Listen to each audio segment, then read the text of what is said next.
จุดสุดท้ายทางออกฟาร์มแกะป่าที่จังหวัดบุรีรัมย์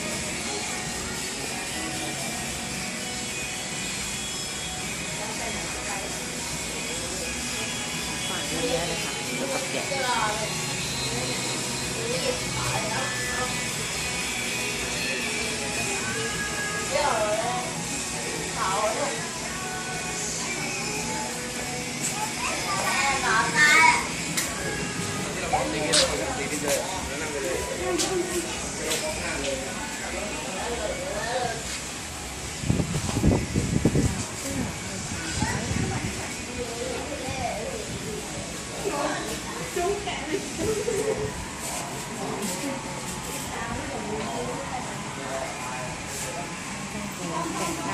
เต็มไปหมดเลยค่ะ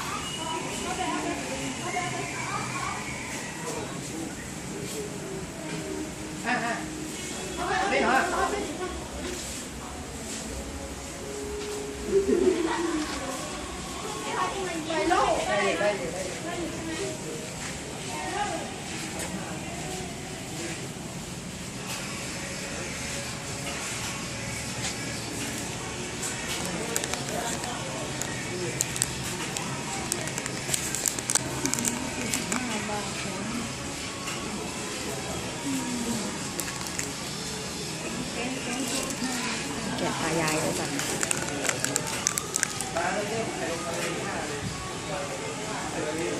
ครีมอาบน้ำก็มีนะคะ